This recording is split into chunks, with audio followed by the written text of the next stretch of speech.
Okay, this week we are practicing division using the area model as well as the standard algorithm. So I've already set up our problem. We have 6,840 divided by 8. I've drawn out our model. Divisor always goes on top. I've also drawn out our algorithm, so the division bar, dividend on the inside, divisor on the outside, and I've listed our division steps, EMS, or we called them M&Ms, estimate, multiply, and subtract. So if you ever get stuck on division, go back to those steps there. All right, first thing I'm going to do is start with estimating. So I'm going to come over here and estimate. Is 8 times anything 6? No. So I got to keep estimating. Is 8 times anything 68 or close to it without going over? Yeah, 8 times 8 is 64. That's close without going over. We couldn't use 8 times 9 because that would be 72 and that's too big. We can't go over the number that we're estimating to. So now it's time to multiply.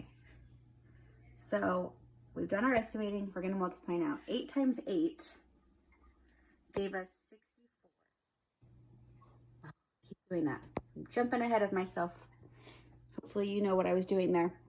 So we have 8 times 8 is 64, but notice this 6 is in the thousands, this 8 is in the hundreds, so we need to get this 6 in the thousands and this 4 in the hundreds. So we need to add 2 zeros to move that place value. So I add 2 zeros to the outside as well as the inside. That's the step I was skipping ahead to. Hopefully you knew that. Okay, so now we've multiplied, now we're going to subtract. So we're going to take 6,400 and subtract it from 6,840.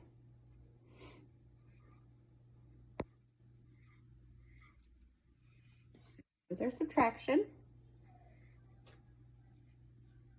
And we know if a whole number starts with 0, we cross it off because we don't start whole numbers with 0. So now I'm left with the dividend 440. So this is what I'm estimating towards now. So back to estimating. Is 8 times anything 4? No. Is 8 times anything 44 or close to it without going over? Hopefully you're screaming, 5, Miss Hall.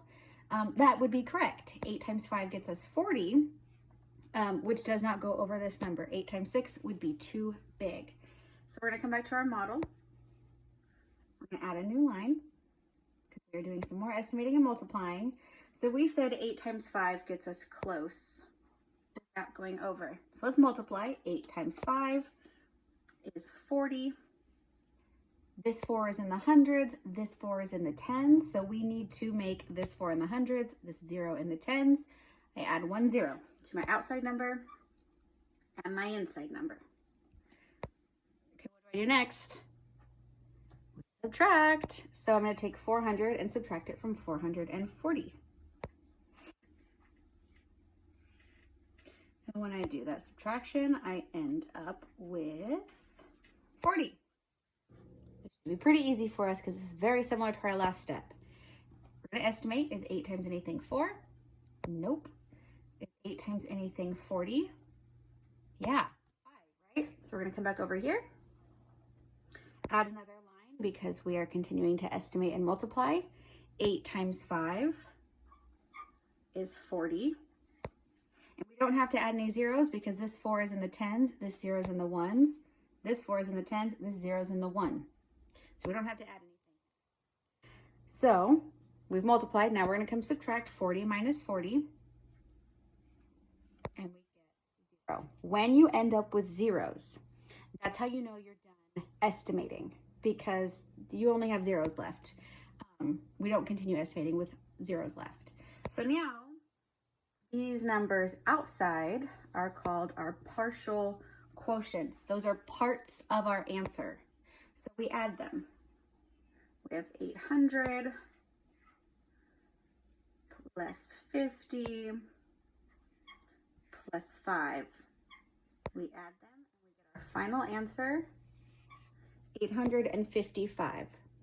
Now a way to check your work, if you do all these steps and you think, oh, I'm not really sure, you can take your final answer and multiply it by your divisor and you'll get your dividend. So if I wanted to, I'd multiply 855 times 8, and my answer will be 6,840.